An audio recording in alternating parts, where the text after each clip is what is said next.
Merits और demerits. Merits हमने लिख लिए हैं, ठीक है।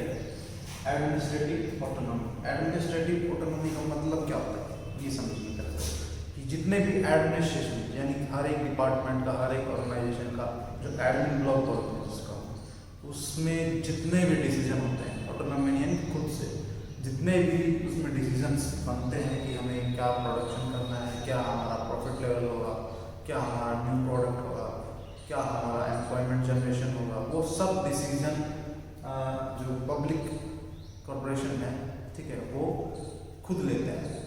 इसमें गवर्नमेंट का कोई इंटरफेयर नहीं होता है, ठीक है। तो एडमिनिस्ट्रेटिव ऑटोनॉमी होता है कि public corporation is able to manage its affairs with independence and flexibility. जो पब्लिक कॉरपोरेशन है वो इंडिपेंडेंटली यानी आज़ादी से और फ्लेक्सिबिलिटी यानी कैसे अपने जो डिसीजंस है, अपने जो काम करने का तरीका है उसको वो खुद मैनेज कर सकते हैं। उसमें किसी दूसरे का इंटरफेयर नहीं होता, यानी जो बोर्ड ऑफ डायरेक्टर्स होते हैं वो खुद अपना डिसीजन ले सकते हैं, ठीक है। नेक्स्ट है क्विक डिसीजन। अब क्विक डिसीजन कैसे है, जैसे हमने बताया था डिपार्टमेंटल अंडरटेकिंग, उसमें जब भी जो इसका पहला सब पार्ट था पब्लिक सेक्टर का, तो डिपार्टमेंटल अंडरटेकिंग में क्या था कि जो गवर्नमेंट है कोई भी डिसीजन इम्प्लीमेंट करने से, कोई भी मतलब लॉ एंड ऑर्डर बनाने से पहले किसी पर्टिकुलर ऑर्गेनाइजेशन में वो पहले उसका डिस्कशन करते हैं इन द पार्लियामेंट। जबकि जो पब्लिक कॉरपोरेशन है उसमें ऐसा कुछ नहीं है। वो जो डिसीजन लेते हैं पब्लिक कॉरपोरेशन में वो बोर्ड ऑफ डायरेक्टर्स लेते हैं, ठीक है। जो टॉप क्लास एडमिनिस्ट्रेटिव स्टाफ होता है वो लेता है,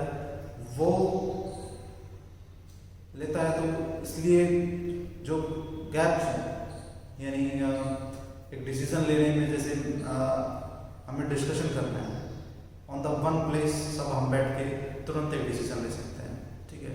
और उस पर अगर हम चर्चा करेंगे या फिर हम उसके फेवर में या अनफेवर में होंगे तो वो एक कॉम्प्लिकेटेड चीज़ हो जाएगी।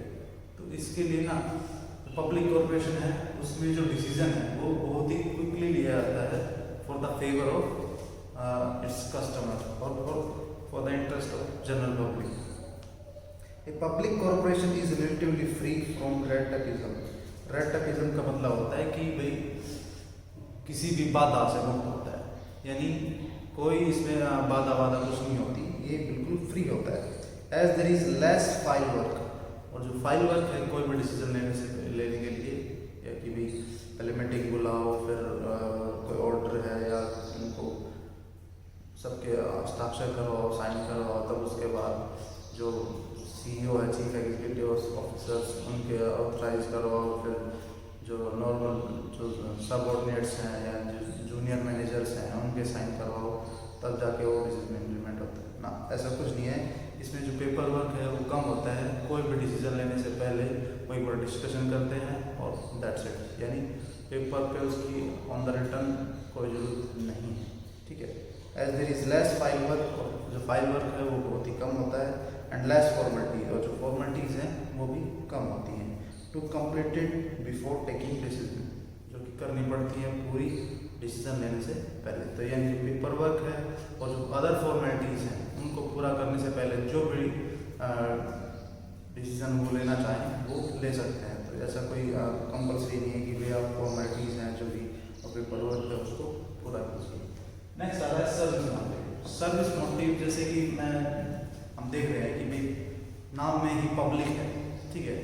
तो पब्लिक का मतलब ये है कि सब आम जनता, ठीक है, उसके पर्पस के लिए जो काम करे, उसके वेलफेयर के लिए जो काम करे वो पब्लिक कॉरपोरेशन होती है, ठीक है।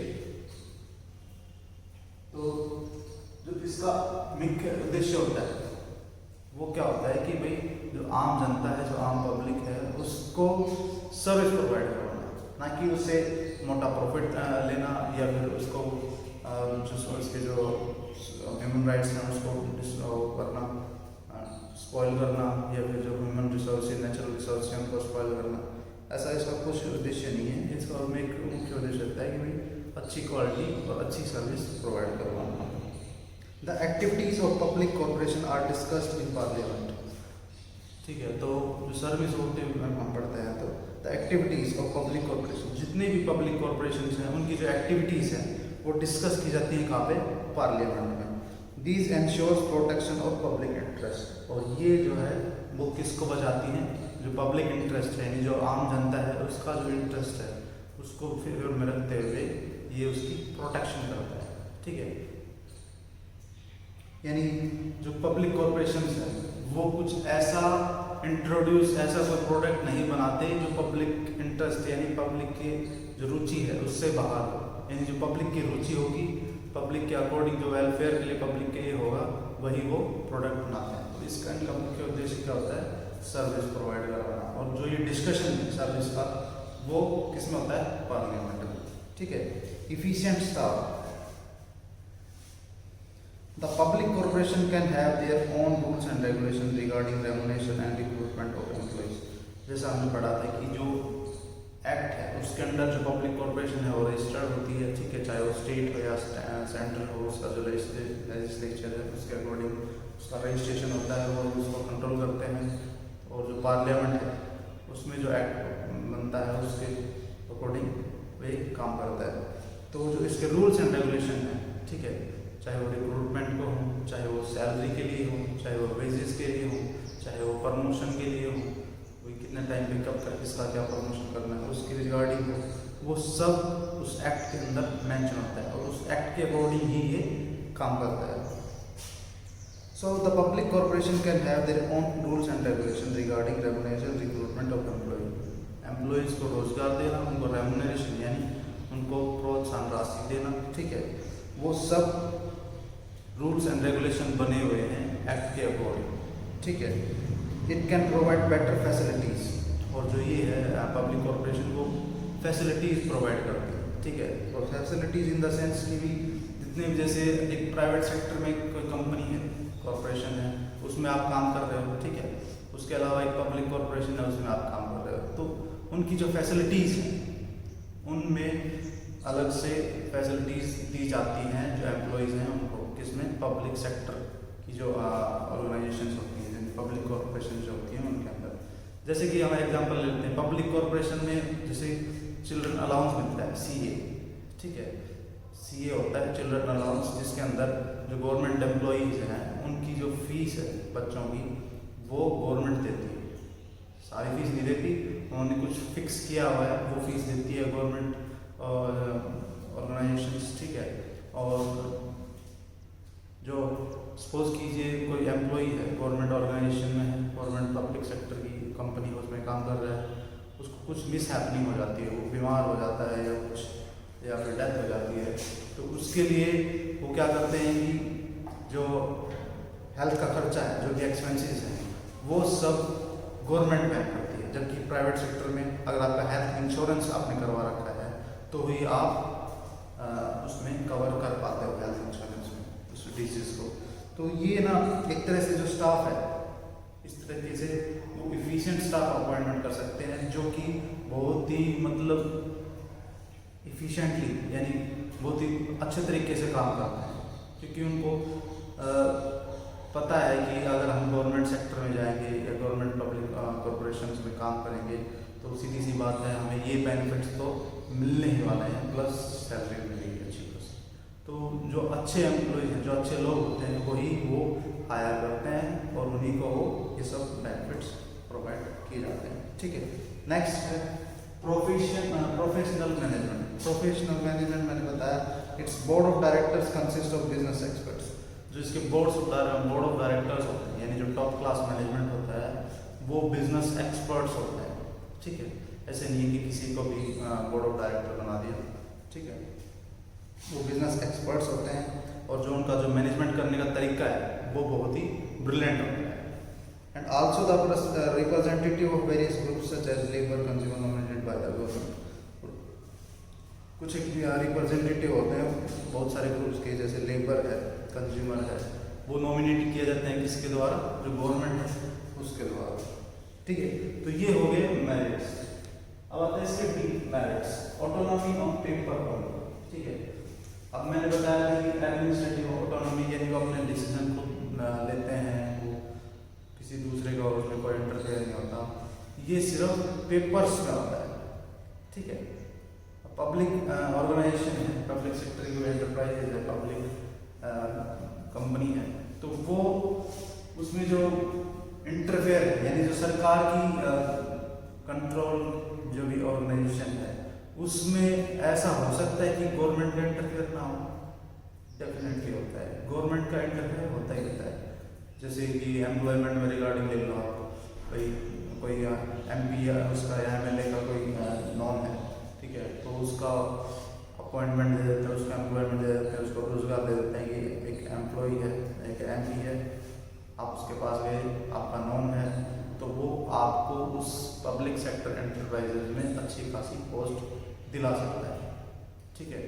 तो ये सब मैंने बताया कि एडमिनिस्ट्रेटिव ऑटोनॉमी में मेरिट्स में तो ये है ही चीज़ कि भाई वो अपने अधिकार उनके खुद के हैं, उसका गवर्नमेंट का इसके अंदर कोई इंटरफेयर नहीं होता, लेकिन वो सिर्फ पेपर पे है, ठीक है।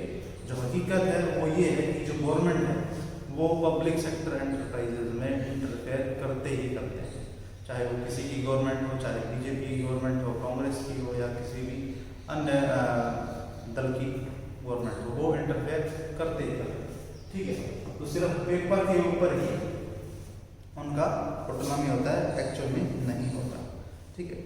नेक्स्ट है lack of initiative. Lack of initiative का मतलब है कि जो भी एम्प्लॉइज है, सपोज कीजिए मैं गवर्नमेंट एम्प्लॉय हूँ, ठीक है, मैं इनिशिएट बहुत ही कम करूँगा, यानी मैं ऐसी कोशिश बहुत कम करूँगा कि मैं जो कंपनी है उसके लिए बेनिफिट के लिए काम करूँ या कुछ अदर ऐसा कुछ काम करूँ कि जिससे कंपनी का ग्रोथ हो, उस कंपनी का प्रॉफिट बने, ठीक है। तो जो इनिशिएट जो लोग लेना चाहते हैं, जो शुरुआत करते हैं, ठीक है, ऐसे लोग बहुत ही कम होते हैं। कम क्यों होते हैं?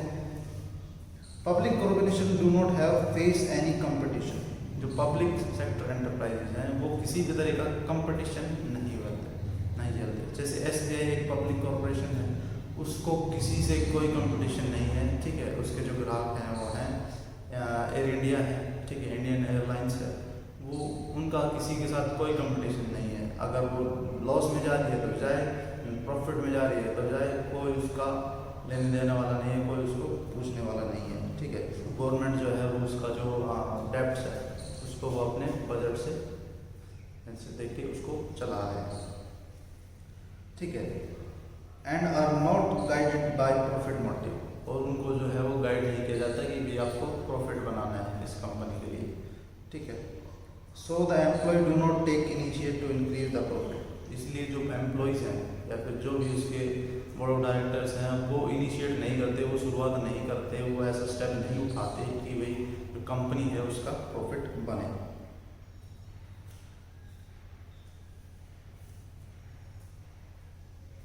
एंड रिड्यूस लॉस, और लॉस है वो कम हो। The losses of public corporation are made good by the government. जो लॉसेज हैं पब्लिक कॉर्पोरेशंस का वो सिर्फ गवर्नमेंट ही बनाती है। गवर्नमेंट इसलिए बनाती थी क्योंकि वो नहीं चाहते कि भाई जो सर्विसेज हैं उनका बेनिफिट पब्लिक उठाए, लेकिन सर्विसेज है उनका फ़ायदा तो उठाए लेकिन वो बहुत ही कम प्राइस में। अगर मान लीजिए कोई सर्विस है वो प्रोवाइड कर रहे हैं जो बन के तैयार है, यानी कोई प्रोडक्ट है वो बन के तैयार होता है 10 रुपये में, और जो गवर्नमेंट है उसको 9 रुपये में दे रही है। क्यों दे रही है? क्योंकि वो इसलिए दे रहे हैं कि उनको वोट बैंक चाहिए, भाई उनको अपना वोट बनाने के लिए जो प्राइस है उसको वो कम में बेच रहे हैं, ताकि जो गरीब जनता है, जो आम जनता है, उससे वो अपने वोट ले सकें, उनसे सिंपैथी जीत सके, ताकि वो उनको वोट दें। इसलिए जो जितनी पब्लिक कॉर्पोरेशन हैं वो लॉस में चलती है, ठीक है। तो ये होगा लैक ऑफ इनिशिएटिव। थर्ड है रिग्ड स्ट्रक्चर। रिग्ड स्ट्रक्चर का जो स्ट्रक्चर है वो एक कॉम्प्लिकेटेड है। स्ट्रक्चर का मतलब है इसमें जो सपोर्ट है वो तो गवर्नमेंट की है, ठीक है। गवर्नमेंट उसमें फंड्स लगा रही है, गवर्नमेंट उसमें पैसा लगा रही है, जो भी डिसीजंस हैं वो बोर्ड ऑफ डायरेक्टर्स लेते हैं। तो एक तरफ बोर्ड ऑफ डायरेक्टर्स तो हैं वो तो प्राइवेट हो गया, और जो इसका स्ट्रक्चर है, जो इसका फंड्स है लगाने का है, जो इसका प्रोडक्ट इंट्रोड्यूस करने का है, जो इसका प्राइसिंग का है, वो सब गवर्नमेंट करती है। तो गवर्नमेंट की तो सपोर्ट होगी, प्राइवेट स्ट्रक्चर हो गया, तो ये थोड़ा कॉम्प्लिकेटेड स्ट्रक्चर है। The objects and power of public corporation are defined by the act. जो भी ऑब्जेक्ट्स हैं, जो भी उद्देश्य हैं, ठीक है, वो पब्लिक कॉर्पोरेशन के वो एक्ट के अकॉर्डिंग डिफाइन किए हुए हैं, बताए हुए हैं। And these can be amended only by amending the statute और एक्ट। और उनको चेंज करना, जो भी ऑब्जेक्टिव्स हैं उनको चेंज करना एक्ट के अंदर, वो बहुत ही कॉम्प्लिकेटेड है, ठीक है, यानी इम्पॉसिबल है। Amending the act is time consuming and complicated task. और जो एक्ट है उसको अमेंडमेंट करना यानी उसमें चेंज करना, वो एक बहुत ही टाइम कंज्यूमिंग है और कॉम्प्लिकेटेड चीज़ है। तो ये थे मेरिट्स और डीमेरिट्स। आई होप आपको समझ में आ गया होगा। अगर फिर भी नहीं आता है तो मैं फिर दोबारा बता दूँ।